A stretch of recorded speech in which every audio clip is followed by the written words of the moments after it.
BJP ನಾಯಕರು ನಮ್ಮ ಜೊತೆ ದೂರವಾಣಿ ಸಂಪರ್ಕದಲ್ಲಿ. ಸರ್ ನಮಸ್ಕಾರ. ನಮಸ್ಕಾರ ಮೇಡಮ್. ಬಿಜೆಪಿ ಕಚೇರಿಯನ್ನ ಕೂಡ ಟಾರ್ಗೆಟ್ ಆಗಿ ಮಾಡಲಾಗಿತ್ತು. ರಾಮ ಮಂದಿರ ಪ್ರಾಣ ಪ್ರತಿಷ್ಠೆಯೇ ಸ್ಫೋಟ ಮಾಡಬೇಕು ಅನ್ನೋ ಸಂಚು ಫೇಲ್ಯೂರ್ ಆಗಿದೆ ಅನ್ನೋದು ಇದೀಗ NIA ಚಾರ್ಜ್ ಶೀಟ್ ನಲ್ಲಿ ಉಲ್ಲೇಖ. ಸರ್ ಏನ್ ಹೇಳ್ತೀರಿ? ಇದು ಯಾಕಂದ್ರೆ ಇವತ್ತು ದೇಶದ ಚಿಂತನೆ ಮಾಡುವಂತ ಪಕ್ಷ ಅಂತಂದ್ರೆ ಭಾರತೀಯ ಜನತಾ ಪಕ್ಷ. ಭಾರತೀಯ ಜನತಾ ಪಕ್ಷವನ್ನ ವೀಕ್ ಮಾಡಿದ್ರೆ ನಾವು ದೇಶವನ್ನ ಕೈಯಾಗಿ ತಗೋಬಹುದು. ದೇಶದಲ್ಲಿ ತಮಗೆ ಬೇಕಾದಂತ ಸಂಚಲನ ಮಾಡಬಹುದು, ಬೇಕಾದಂಗ ತಮ್ಮ ಅಜೆಂಡಾ ಮುಂದುವರಿಸಬಹುದು ಅಂತ ಹೇಳಿ ಎಲ್ಲಾ ರೀತಿಯ ಲೆಫ್ಟಿಸ್ಟು ಮತ್ತೆ ಈಗ ಉಗ್ರಗಾಮಿ ಈ ರೀತಿಯ ಸಂಸ್ಥೆಗಳದ ವಿಚಾರ. ಹಾಗಾಗಿ ಅವರು ನಮ್ಮ ಪಕ್ಷದ ಕಚೇರಿ ಮೇಲೆ ಕೂಡ ಬಾಂಬ್ ಹಾಕಬೇಕು ಅಂತ ಹೇಳಿ ಅವರು ಪ್ಲಾನ್ ಮಾಡಿದ್ದು. ಬಿಜೆಪಿಯ ಟಾರ್ಗೆಟ್ ಯಾಕಾಗಿರಬಹುದು ಅಂತ ಹೇಳಿ, ಅಂದ್ರೆ ಬಿಜೆಪಿ ಕಚೇರಿಯ ಟಾರ್ಗೆಟ್ ಯಾಕಂದ್ರೆ ಬಿಜೆಪಿಗೆ ಟಾರ್ಗೆಟ್ ಮಾಡಿದ್ರೆ ರಾಷ್ಟ್ರೀಯತೆ ವಿಚಾರ ಇರುವಂತ ಪಕ್ಷ ಬಿಜೆಪಿ ಅಲ್ಲ. ಉಳ್ಕಿದ ಪಕ್ಷಗಳು ತಮ್ಮ ಸ್ವಾರ್ಥದ ರಾಜಕಾರಣ ಮಾಡ್ತಾವ್ರು. ಯಾವ್ದೋ ಒಂದು ಕುಟುಂಬದ ಸಂಬಂಧ ಅಥವಾ ತಮ್ಮ ಸ್ವಾರ್ಥಕ್ಕಾಗಿ ರಾಜಕಾರಣ ಮಾಡೋದು. ಇಡೀ ಅಖಂಡ ರಾಷ್ಟ್ರದ ಡೆವಲಪ್ಮೆಂಟ್ ಸಂಬಂಧ ವಿಚಾರ ಮಾಡುವಂತ ಪಕ್ಷ ಭಾರತೀಯ ಜನತಾ ಪಕ್ಷ. ಭಾರತೀಯ ಜನತಾ ಪಕ್ಷ ವೀಕ್ ಮಾಡಿದ್ರೆ ತಮ್ಮ ಅಜೆಂಡಾ ತಾವು ಮುಂದುವರಿಸಬಹುದು ಅಂತ ಅವ್ರದ್ದು ವಿಚಾರ. ಹಾಗಾಗಿ ಅವರು ಭಾರತೀಯ ಜನತಾ ಪಕ್ಷಕ್ಕೆ ಟಾರ್ಗೆಟ್ ಮಾಡ್ತಿದ್ದಾರೆ ಎಲ್ಲರೂ. ನಾನು ಚಲವಾದಿ ಸರ್ಗೂ ಈ ಪ್ರಶ್ನೆ ಕೇಳಿದೆ, ತಮ್ಮನ್ನು ಕೇಳ್ತಾ ಇದ್ದೀನಿ. ಈ ಸ್ಫೋಟ ಸಂಭವಿಸಿದ ದಿನ ಸರ್ಕಾರದ ಪ್ರತಿನಿಧಿಗಳು ಕೊಟ್ಟ ಹೇಳಿಕೆ, ಈ ದಿನಕ್ಕೆ ಈಗ ಚಾರ್ಜ್ ಶೀಟ್ ನಲ್ಲಿ ಈ ಅಂಶಗಳು ಬಹಿರಂಗ ಆಗ್ತಿರೋ ಸಂದರ್ಭದಲ್ಲಿ ಬಿಸ್ನೆಸ್ ರೈವಲ್ರಿ ಅಂತಂದ್ರು, ದೊಡ್ಡ ಪ್ರಮಾಣದ ಸ್ಫೋಟ ಏನಾಗಿಲ್ಲ ಅಂತಂದ್ರು. ಇದನ್ನೆಲ್ಲ ಗಮನಿಸಿದಾಗ ಏನ್ ಹೇಳ್ತೀರಿ? ಇದೆಲ್ಲ ಈ ರೀತಿಯ ಜವಾಬ್ದಾರಿ ಸ್ಥಾನದಲ್ಲಿದ್ದವರು ಬೇಜವಾಬ್ದಾರಿ ಮಾತಾಡಬಾರ್ದು, ಮತ್ತೆ ಯಾವುದೋ ಒಂದು ಧರ್ಮವನ್ನು ಓಲೈಸುವಂತ ಕೆಲಸ ಮಾಡಬಾರ್ದು ಅನ್ನೋದಕ್ಕೆ ಇದೆ. ನಾವ್ ಅದನ್ನೇ ಹೇಳುದು, ನೀವು ಐತಲ್ಲಿ ಎಲ್ಲಾರ್ಗು ಒಳ್ಳೇದ್ ಮಾಡ್ರಿ, ಎಲ್ಲಾ ಸಮಾಜದವ್ರಿಗೂ ಒಳ್ಳೇದ್ ಮಾಡ್ರಿ, ನಮ್ಗೇನ್ ಅದ್ರಲ್ಲಿ ತೊಂದರೆ ಇಲ್ಲ, ನಮ್ದು ಸತ್ಯ ವಿಚಾರ ಅದ. ಆದ್ರೆ ಯಾವ್ದೋ ಒಬ್ಬರನ್ನ ಓಲೈಸಕ ನೀವು ಅವ್ರು ಮಾಡಿದ ತಪ್ಪನ್ನೆಲ್ಲ ಮುಚ್ಕೊಂತ ಹೋದ್ರೆ ಅದರಿಂದ ದೇಶಕ್ಕೆ, ಸಮಾಜಕ್ಕೆ, ರಾಷ್ಟ್ರಕ್ಕೆ, ರಾಜ್ಯಕ್ಕೆ ಹಾನಿ ಆಗ್ತೈತೆ. ಅದನ್ನ ತಿಳ್ಕೊರಿ ಅಂತ ಹೇಳಿ ಕಾಂಗ್ರೆಸ್ದವರಿಗೆ ನಾವು ಹೇಳೋದು. ರೈಟ್ ಧನ್ಯವಾದ. ರಿಪಬ್ಲಿಕ್ ಕನ್ನಡದ ಜೊತೆ ಮಾತನಾಡಿದ್ದಾರೆ ವಿಧಾನ ಪರಿಷತ್ನ ಪ್ರತಿಪಕ್ಷ ನಾಯಕರಾದ ಚಲವಾದಿ ನಾರಾಯಣ ಸ್ವಾಮಿ ಅವರು, ಬಿಜೆಪಿ ನಾಯಕರು ಕೂಡ ಹೌದು. ಸರ್ ನಮಸ್ಕಾರ. ನಮಸ್ಕಾರ.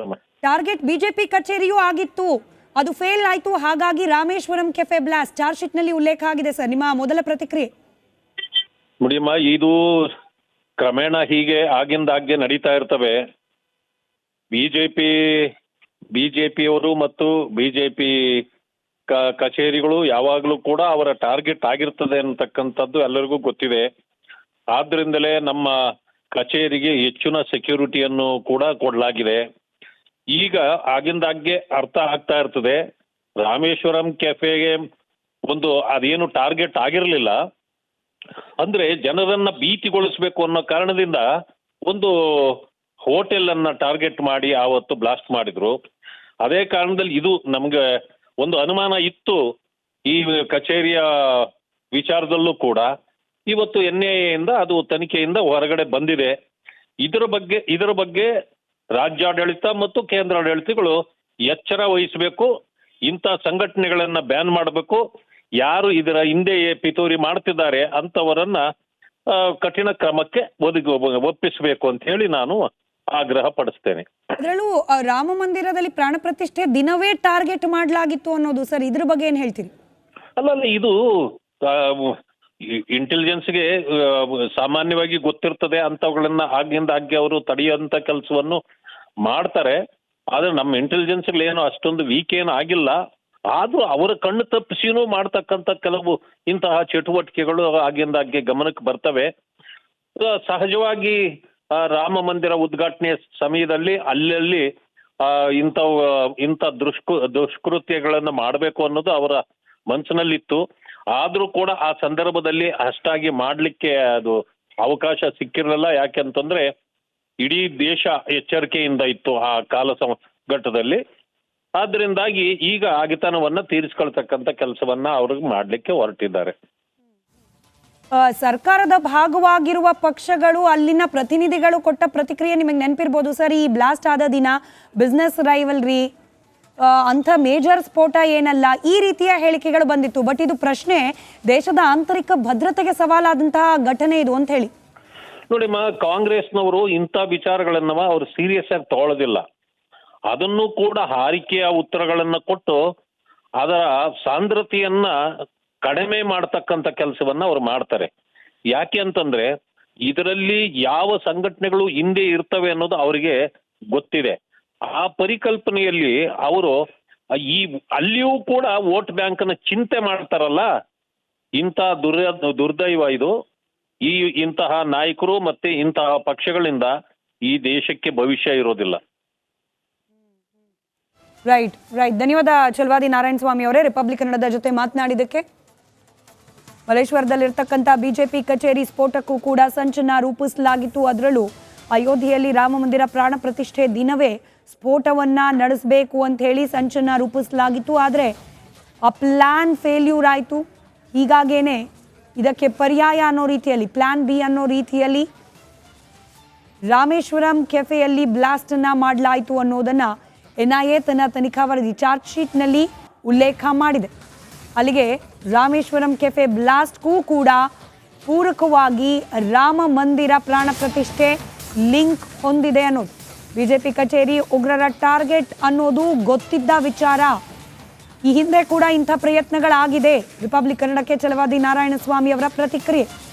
NIA ತನಿಖೆಯಲ್ಲಿ ಸ್ಫೋಟದ ಹುನ್ನಾರ ಬಯಲಾಗಿದೆ. ಬಿಜೆಪಿ ಕಚೇರಿ ಉಗ್ರರ ಟಾರ್ಗೆಟ್ ಅನ್ನೋದು ಗೊತ್ತಾಗಿದೆ. ದೇಶದ ಪರವಾಗಿ, ಹಿಂದುತ್ವದ ಪರವಾಗಿ ನಿಂತಿರುವ ಪಕ್ಷ ಅನ್ನೋ ಕಾರಣಕ್ಕೇನೆ ಪದೇ ಪದೇ ಇಂಥ ಟಾರ್ಗೆಟ್ ಆಗ್ತಾ ಇದೆ ಪಕ್ಷದ ಕಚೇರಿ ಅನ್ನೋದನ್ನು ತಿಳಿಸಿದ್ದಾರೆ ಚಲವಾದಿ ನಾರಾಯಣಸ್ವಾಮಿ ಅವರು. ಅರವಿಂದ್ ಬೆಲ್ಲದ ಭಾಗವಾಗಿ ನಾವು ಪ್ರಸಾರ ಮಾಡಿದ್ವಿ. ರಾಮೇಶ್ವರಂ ಕೆಫೆಯಲ್ಲಿ ರಾಮ ಮಂದಿರದಲ್ಲಿ ಪ್ರಾಣ ಪ್ರತಿಷ್ಠೆ ದಿನ ಅದ್ಧೂರಿ ಆಚರಣೆ ರಾಮೇಶ್ವರಂ ಕೆಫೆಯಲ್ಲೂ ಕೂಡ ನಡೆದಿತ್ತು. ಇದು ಕೂಡ ಟಾರ್ಗೆಟ್ ಆಯ್ತಾ ಅದೇ ಜಾಗದಲ್ಲಿ ಸ್ಫೋಟವನ್ನ ಮಾಡಲಿಕ್ಕೆ. ಈ ಅಂಶವನ್ನ ರಿಪಬ್ಲಿಕ್ ಕನ್ನಡ ಸುದ್ದಿ ಪ್ರಸಾರ ಮಾಡಿತ್ತು. ಈಗ ರಾಮ ಮಂದಿರಕ್ಕೂ ರಾಮೇಶ್ವರಂ ಕೆಫೆಯಲ್ಲಿ ಆದ ಸ್ಫೋಟಕ್ಕೂ ಸಂಬಂಧ ಇದೆ ಅನ್ನೋದನ್ನ ಅಧಿಕೃತವಾಗಿ NIA ತನ್ನ ಚಾರ್ಜ್ ಶೀಟ್ನಲ್ಲಿ ಉಲ್ಲೇಖ ಮಾಡಿದೆ. ಈ ಕ್ಷಣದ ಅತಿ ದೊಡ್ಡ major breaking. Rameshwaram cafe bomb ಸ್ಫೋಟಕ್ಕೂ ರಾಮ ಮಂದಿರಕ್ಕೂ ಲಿಂಕ್ ಇದೆ ಅನ್ನೋದನ್ನ NIA ಚಾರ್ಜ್ ಶೀಟ್ನಲ್ಲಿ ಉಲ್ಲೇಖ ಮಾಡಿದೆ. ರಿಪಬ್ಲಿಕ್ ಕನ್ನಡದಲ್ಲಿ ಅತಿ ದೊಡ್ಡ ಬ್ರೇಕಿಂಗ್ ಸುದ್ದಿ. ರಾಮೇಶ್ವರಂ ಕೆಫೆ ಬ್ಲಾಸ್ಟ್ಗೂ ರಾಮ ಮಂದಿರಕ್ಕೂ ಲಿಂಕ್ ಇರೋದರ ಬಗ್ಗೆ NIA ಅಧಿಕಾರಿಗಳು ಚಾರ್ಜ್ ಶೀಟ್ನಲ್ಲಿ ಉಲ್ಲೇಖ ಮಾಡಿದ್ದಾರೆ. ಇನ್ಫ್ಯಾಕ್ಟ್ ರಿಪಬ್ಲಿಕ್ ಕನ್ನಡದಲ್ಲಿ ಇದನ್ನ ಮುಂಚೆಯೇ ಸುದ್ದಿ ಪ್ರಸಾರ ಮಾಡಿದ್ವಿ. ಲಿಂಕ್ ಇದೆಯಾ ಅನ್ನೋ ವಿಚಾರ, ಲಿಂಕ್ ಇದೆ ಅನ್ನೋದನ್ನ ತಿಳಿಸ್ತಾ ಇದೆ NIA charge sheet. NIA charge ಶೀಟ್ನಲ್ಲಿ ರಾಮ ಮಂದಿರ ಪ್ರಾಣ ಪ್ರತಿಷ್ಠೆ ವಿಚಾರವೂ ಕೂಡ ರಾಮೇಶ್ವರಂ ಕೆಫೆ ಬ್ಲಾಸ್ಟ್ಗೆ ಕಾರಣಗಳಲ್ಲಿ ಒಂದು ಅನ್ನೋದನ್ನ ಉಲ್ಲೇಖ ಮಾಡಲಾಗಿದೆ. NIA ಸಬ್ಮಿಟ್ ಮಾಡಿರುವ ಚಾರ್ಜ್ ಶೀಟ್ನ ಪ್ರತಿ ರಿಪಬ್ಲಿಕ್ ಕನ್ನಡಕ್ಕೆ ಲಭ್ಯವಾಗಿದೆ. ಕೇವಲ ರಾಮೇಶ್ವರಂ ಕೆಫೆ ಮಾತ್ರ ಅಲ್ಲ, ಮಲ್ಲೇಶ್ವರದಲ್ಲಿರ್ತಕ್ಕಂಥ ಬಿಜೆಪಿ ಕಚೇರಿಯ ಸ್ಫೋಟಕ್ಕೂ ಕೂಡ ಸಂಚನ್ನ ರೂಪಿಸಲಾಗಿತ್ತು ಅನ್ನೋ ಅಂಶ ಉಲ್ಲೇಖ ಮಾಡಲಾಗಿದೆ. NIA ಚಾರ್ಜ್ ಶೀಟ್ನಲ್ಲಿರ್ತಕ್ಕಂಥ ಅಂಶಗಳು ರಿಪಬ್ಲಿಕ್ ಕನ್ನಡಕ್ಕೆ ಲಭ್ಯವಾಗಿದೆ. ರಾಜ್ಯ ಬಿಜೆಪಿ ಕೇಂದ್ರ ಕಚೇರಿ, ಮಲ್ಲೇಶ್ವರದಲ್ಲಿರ್ತಕ್ಕಂಥ ರಾಜ್ಯ ಬಿಜೆಪಿ ಕೇಂದ್ರ ಕಚೇರಿಯನ್ನ ಕೂಡ ಸ್ಫೋಟ ಮಾಡುವ ಸಂಚನ್ನ ರೂಪಿಸಲಾಗಿತ್ತು ಅನ್ನೋ ಅಂಶ NIA ಚಾರ್ಜ್ ಶೀಟ್ನಲ್ಲಿ ಇದರ ಬಗ್ಗೆ ಕೂಡ ಉಲ್ಲೇಖ ಮಾಡಲಾಗಿದೆ. ಕೇವಲ ರಾಮೇಶ್ವರಂ ಕೆಫೆ ಮಾತ್ರ ಅಲ್ಲ ಆಗಿತ್ತು ಟಾರ್ಗೆಟ್, ಬದಲಾಗಿ ಮಲ್ಲೇಶ್ವರಂನಲ್ಲಿರ್ತಕ್ಕಂಥ ಬಿಜೆಪಿ ಕಚೇರಿಯನ್ನ ಕೂಡ ಬ್ಲಾಸ್ಟ್ ಮಾಡಲಿಕ್ಕೆ ಸಂಚನ್ನ ರೂಪಿಸಲಾಗಿತ್ತು ಅನ್ನೋ ಉಲ್ಲೇಖ. ಮತ್ತಷ್ಟು ಡೀಟೇಲ್ಸ್ ನಮ್ಮ ಪ್ರತಿನಿಧಿ ನಾಗರಾಜ್ ನೀಡ್ತಾ ಹೋಗ್ತಾರೆ, ದೂರವಾಣಿ ಸಂಪರ್ಕದಲ್ಲಿದ್ದಾರೆ. ನಾಗರಾಜ್, ಸ್ಫೋಟಕ ಮಾಹಿತಿ NIA ಚಾರ್ಜ್ ಶೀಟ್ನಲ್ಲಿ ಉಲ್ಲೇಖ. ಅಯೋಧ್ಯೆಯ ರಾಮ ಮಂದಿರಕ್ಕೂ ರಾಮೇಶ್ವರಂ ಕೆಫೆಯ ಸ್ಫೋಟಕ್ಕೂ ಲಿಂಕ್. ಕೇವಲ ಇಷ್ಟು ಮಾತ್ರವಲ್ಲ, ಸಂಚಿನ ಭಾಗ ಬಿಜೆಪಿ ಕಚೇರಿ ಕೂಡ ಟಾರ್ಗೆಟ್. ಡೀಟೇಲ್ಸ್ ಕೊಡ್ತಾ ಹೋಗೋದಾದ್ರೆ. ಖಂಡಿತ ಸ್ಮಿತಾ, ಏನು NIA ಅಧಿಕಾರಿಗಳು ಏನು ಮಾರ್ಚ್ 1ನೇ ತಾರೀಕು ITPL ಬಳಿ ರಾಮೇಶ್ವರ ಕೆಫೆ ನಡೆದಂತ ಸ್ಫೋಟಕ್ಕೆ ಸಂಬಂಧಿಸಿದಂತೆ 3000 ಪುಟಗಳ ಚಾರ್ಜ್ ಶೀಟ್ ಅನ್ನ ಇವತ್ತು NIA ವಿಶೇಷ ನ್ಯಾಯಾಲಯಕ್ಕೆ ಸಲ್ಲಿಕೆ ಮಾಡಿದರೆ. ಇದರಲ್ಲಿ ಹಲವು ಸ್ಫೋಟಕ ವಿಚಾರಗಳು ಹೊರಗಡೆ ಬರ್ತಾ ಇರ್ತಕ್ಕಂಥದ್ದು. ಅದರಲ್ಲಿ ಏನು ಸಂಪರ್ಕದಲ್ಲಿ ಮತ್ತಷ್ಟು ಅಪ್ಡೇಟ್ ಲಭ್ಯವಾಗ್ತಾ ಇದೆ, ಮತ್ತೆ ನಿಮ್ಮನ್ನ ಸಂಪರ್ಕ ಮಾಡ್ತೀನಿ. ಬಿಜೆಪಿ ಕಚೇರಿ ಸ್ಫೋಟದ ಪ್ಲಾನ್ ಫೇಲ್ ಆಗಿತ್ತಂತೆ. ಇದರ ಬೆನ್ನಲ್ಲೇ ಕೆಫೆ ಬ್ಲಾಸ್ಟ್ಗೆ ದುಷ್ಟರು ಸಂಚನ್ನ ರೂಪಿಸಿದ್ದಾರೆ. ಬಿಜೆಪಿ ಕಚೇರಿ ಬೆಂಗಳೂರಿನ ಮಲ್ಲೇಶ್ವರದಲ್ಲಿರ್ತಕ್ಕಂಥ ಬಿಜೆಪಿ ಪಾರ್ಟಿ ಆಫೀಸ್, ಇಲ್ಲಿ ಸ್ಫೋಟ ಮಾಡಬೇಕು ಅನ್ನೋ ಪ್ಲಾನ್ ಫೇಲ್ಯೂರ್. ಹೀಗಾಗಿ ಇದಕ್ಕೆ ಪರ್ಯಾಯವಾಗಿ ರಾಮೇಶ್ವರಂ ಕೆಫೆಯಲ್ಲಿ ಸ್ಫೋಟ. Plan A failure, plan B success.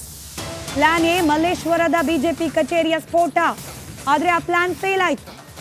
ಹೀಗಾಗಿ ರಾಮೇಶ್ವರಂ ಕೆಫೆಯಲ್ಲಿ ಸ್ಫೋಟವನ್ನ ಮಾಡಲಾಗಿತ್ತು ಅನ್ನೋದು ಕೂಡ ಎನ್ಐಎ ಚಾರ್ಜ್ ಶೀಟ್ನಲ್ಲಿ ಉಲ್ಲೇಖ ಆಗಿದೆ.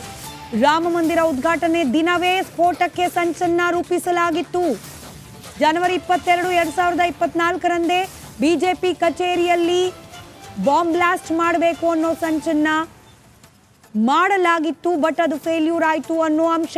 ಡೀಟೇಲ್ಸ್ ನಮ್ಮ ಪ್ರತಿನಿಧಿ ನಾಗರಾಜ್ ನೀಡ್ತಾ ಇದ್ರು. ನಾಗರಾಜ್, ರಾಮ ಮಂದಿರ ಪ್ರಾಣ ಪ್ರತಿಷ್ಠೆಗೂ ಹಾಗೂ ರಾಮೇಶ್ವರಂ ಕೆಫೆ ಬ್ಲಾಸ್ಟ್ಗೂ ಸಂಬಂಧ ಇತ್ತು ಅನ್ನೋದಕ್ಕೆ ಅನೇಕ ಅಂಶಗಳು ಪೂರಕವಾಗಿದೆ ಅನ್ನೋದನ್ನ ಚಾರ್ಜ್ ಶೀಟ್ ನಲ್ಲಿ ಉಲ್ಲೇಖ ಮಾಡಲಾಗಿದೆ.